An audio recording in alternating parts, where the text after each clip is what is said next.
All right, so let me drop this word for somebody here. The reason that your marriage is not working is because you entered into that marriage with your family members. You entered into the marriage with your family members. There are people that they they got married to better the condition of their family, not because they love their spouse, not because they like you. There are people that it's not that they like the person they married. They married to better the condition of their family. They feel that when they get married, poverty will leave their family. They feel that at least when they get married, their parents will stop putting pressure on them to get married. So you see some people, they just get married so that their family members, their parents will stop disturbing them, putting pressure on them. Some people got married so someone will help them to pay their bills. These are wrong reasons to get married. So when you see someone that got married to change the condition of their family, maybe the family is going through hardship and they feel that when they get married, it will change the condition of the family. Such people, they enter into marriage with their family. They will even bring their siblings to live with them. Any decision they take, they will tell their family. Any decision they want to take with their spouse, they will call their family. Maybe one of the siblings is very close to the person. Maybe you have a sibling that you like so much, one of your siblings, you like the person. So you tell the person every decision you are taking with your spouse.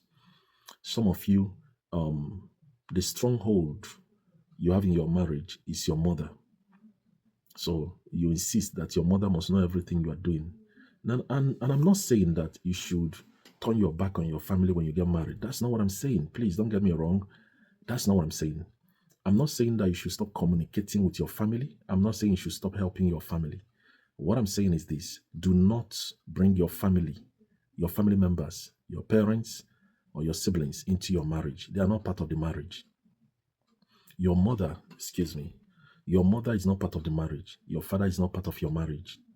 So if you're doing something with your spouse and you run to go and tell your husband, to tell your father or your mother first to get the approval, it means you're not mature to get married. You should be in your parents' house.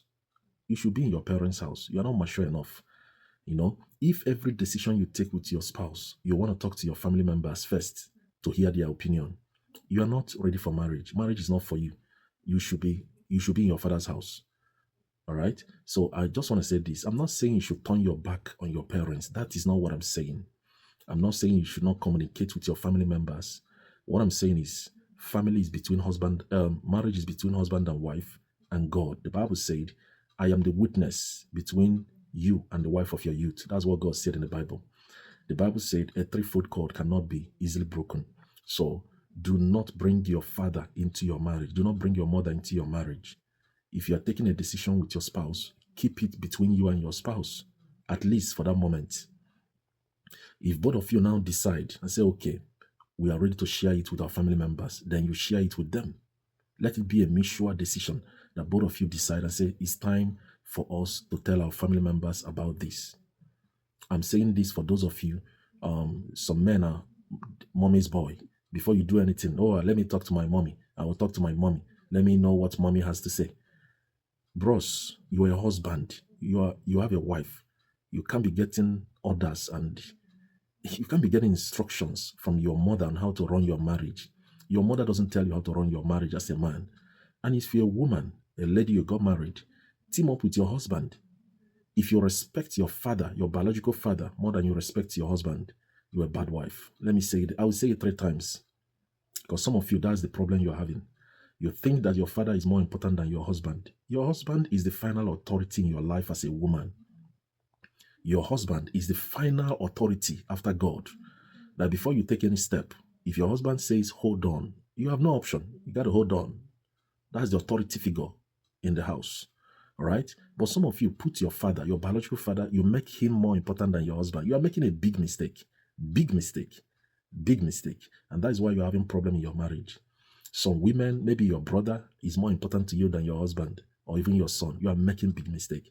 So I'm saying this to say, team up with your spouse. 2 of you, you are enough. You can handle it. Except in a situation of abuse. If there's abuse, you have to talk to somebody. If there is infidelity, you have to talk to somebody. Apart from abuse and infidelity, keep your family out of your marriage. Before you tell them certain things, agree with your spouse. Not that you guys are planning to buy a house or buy a car or move to another country. You're already calling your family. They must know every move you're making. To make any investment, you call your mommy. Mommy, me and my wife, we want to buy a land. What do you think?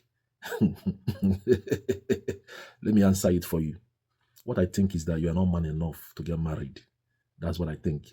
I'm speaking for your mom.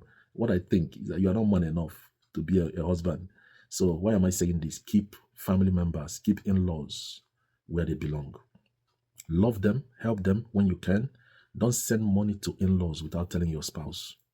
Some of you, this is your problem. You are sending money to your brother, to your sister, and you are not telling your spouse. That's very wrong. One of the ways to make your family respect your spouse is let your spouse be the one to send the money to your family. This is a secret. I'm giving you a secret.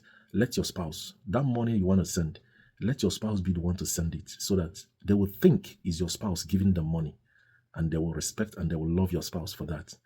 All right. If your family know they can get things from you without your spouse's consent, they will never respect your spouse. Never. They will never respect your spouse. Let them know that whatever I'm giving you is on the permission and the approval of my spouse.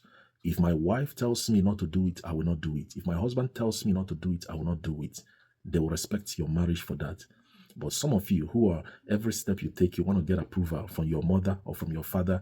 If they tell you don't do it, then you will not do it. That's wrong. It's very wrong. Don't bring your family into your marriage. Let them know their place. All right? If you have a plan with your husband or your wife, keep it confidential. Keep it confidential. When it's time, when you feel like, okay, it's time to share it, then you share it with them. It becomes a testimony. Not that every step you take, you are calling your family, oh, daddy, we are trying to buy a home. Oh, what do you think? Come and see the house to know if it's the right one. That's wrong. Very wrong. Let family members know their place. And finally, let me say this. Do not share a secret with your family that your husband or your wife does not know. Do not discuss any confidential thing with your family that your spouse does not know about. I will say it again. Don't have any conversation with your family that your spouse does not know about.